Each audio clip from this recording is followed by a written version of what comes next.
حول ولا قوة إلا بالله العلي العظيم. بسم الله الرحمن الرحيم.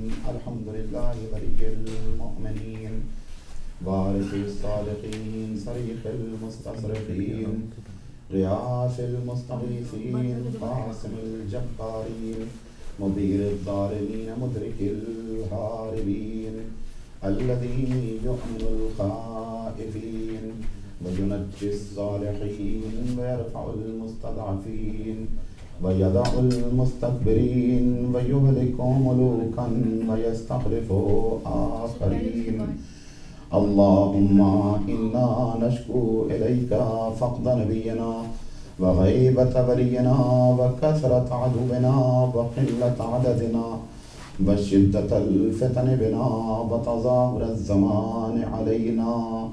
فصل وسلم وبارك على عبدك ونبيك وحبيبك وصفيك نبي الرحمة ومنقذ الأمة صاحب المقارب السكينة المدفون بأرض المدينة النبي الأمي المكي المدني القرشي الهاشمي المطلبي الأبطحي البطحي الطامي الحجازي العربي العبد المؤيد والمحمود الأحمد والنبي الممجد والرسول المسدد والمصطفى الأمجد مولانا أبي القاسم محمد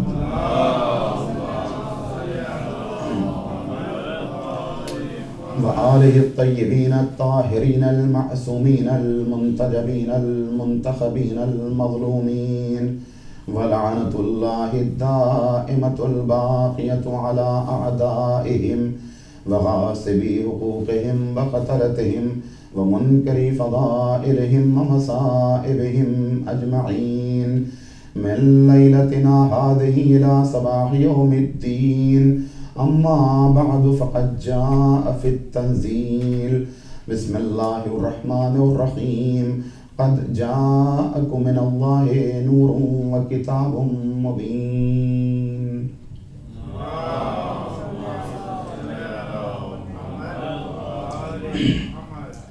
ارشاد ہے پروردگار عالم کا کہ اللہ کی طرف سے تمہارے پاس دو چیزیں آئیں، ایک کا نام ہے نور اور دوسرے وہ کتاب جو واضح ہے اور آشکار۔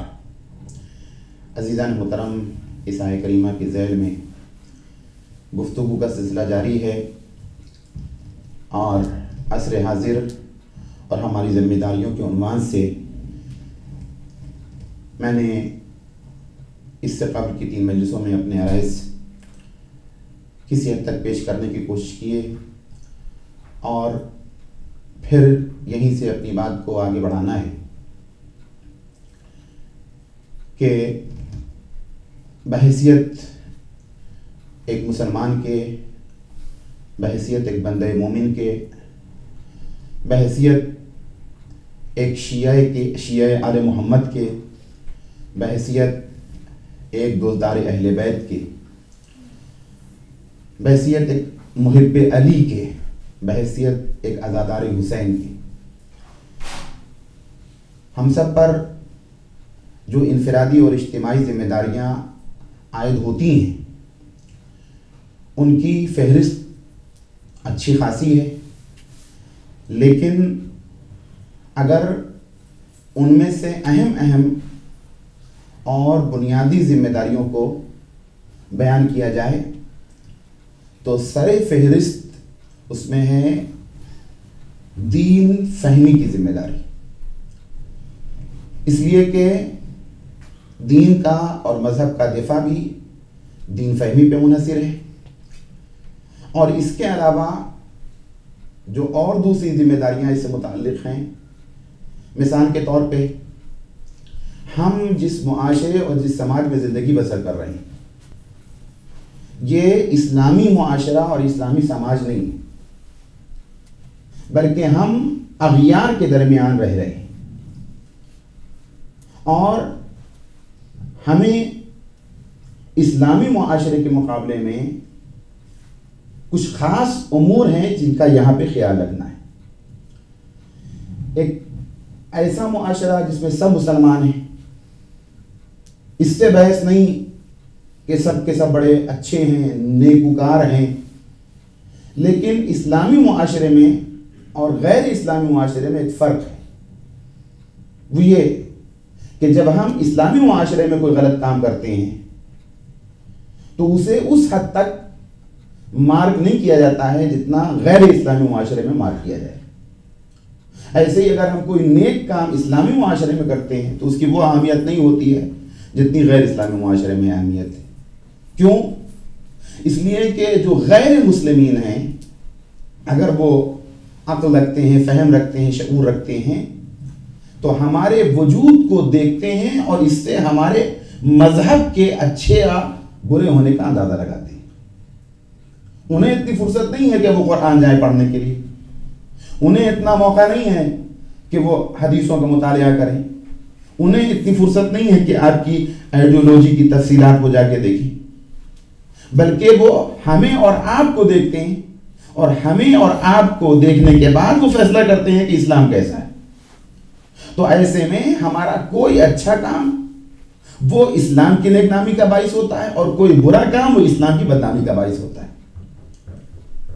تو ایسے معاشرے میں جہاں غیر مسلمین ہیں، اکثریت غیر مسلمین کی ہے، وہاں ہم کو اپنے اعمال و کردار میں یوں ہی محتاط رہنا چاہیے کہ ہمارے کسی عمل سے کم اسلام کے خلاف کوئی غلط میسج نہ جائے، بلکہ ہم اپنے دین، اپنے مذہب کی نیک نامی کا باعث بنیں اور اچھا میسج ان تک پہنچے۔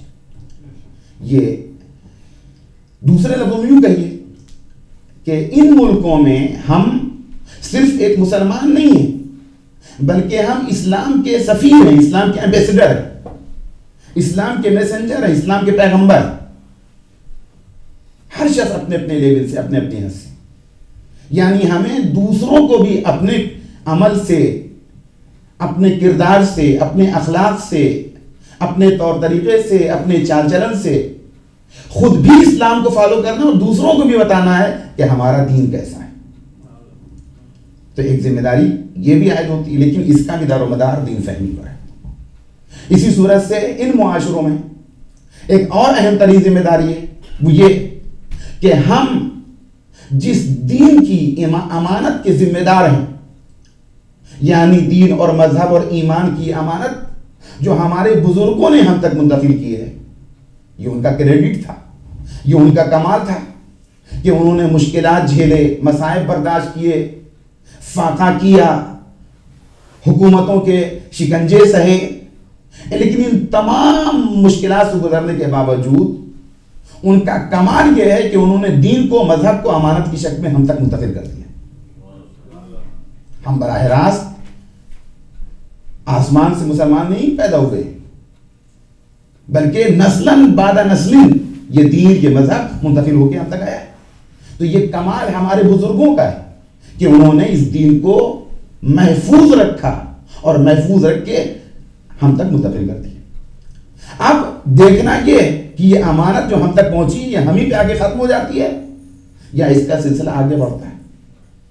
تو جس طرح ان کی ذمہ داری تھی کہ وہ اس امانت کو ہم تک منتقل کریں، اسی صورت سے ہماری ذمہ داری ہے کہ ہم اس امانت کو صحیح شکل میں محفوظ رکھتے ہوئے آئندہ نسلوں تک منتقل کریں اور اپنے بچوں کے، اپنی آئندہ نسلوں کے مستقبل کو دین کے حوالے سے روشن، تابناک اور محفوظ بنائیں۔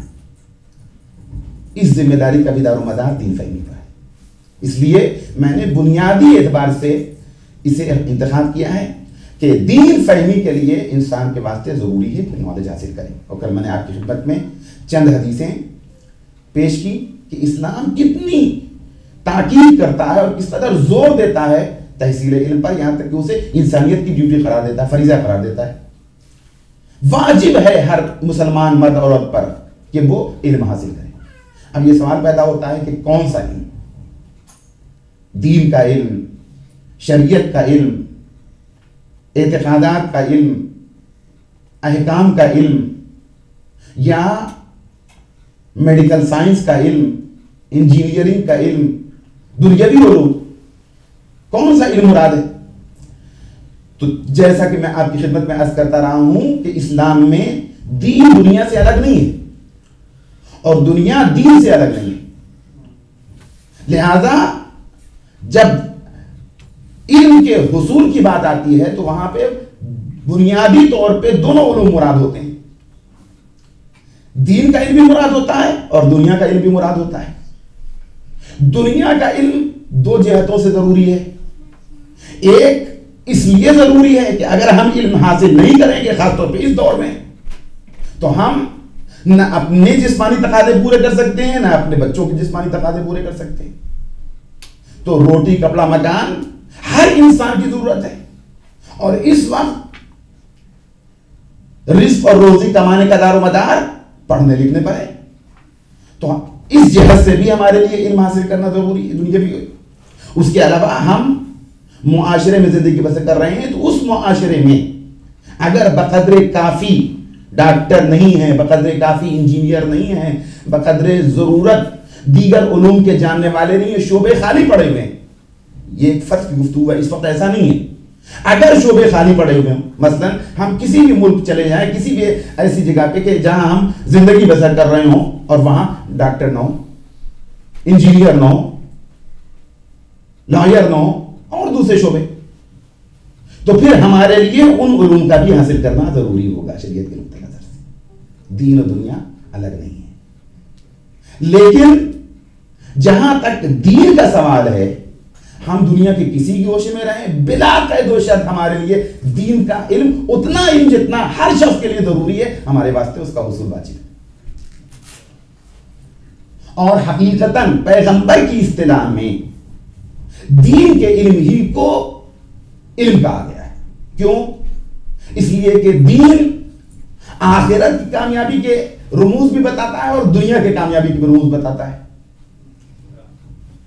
دین دونوں چیزوں پہ گفتگو کرتا ہے. لہذا علم دین کو حقیقتاً علم کہا گیا پیغمبر کے زمانے. العلم و علمان, علم الادیان و علم الابدان. علم دو ہیں, ایک دین کا علم اور دوسرے وہ علم کے جو بدن کی ضروریات و تقاضوں کو بیان کرتا ہے, یعنی علم طب, میڈیکل سائنس. دیکھیے انسان دو چیزوں سے مل کے بنا ہے, ایک کا نام ہے جسم اور ایک کا نام ہے روح. میڈیکل سائنس, علم طب انسان کے جسم کے تقاضے اور اس کی ضروریات, اس کی بیماریاں اور اس کے علاج بتاتا ہے. علم دین روح اور جسم دونوں کی ضرورتوں کو بیان کرتا ہے, دونوں کے تقاضے بیان کرتا ہے, دونوں کے تقاضوں کی تکمیل کا طریقہ سکھاتا ہے. تو اس لیے پیغمبر نے ان دو چیزوں کو علم کہا ہے.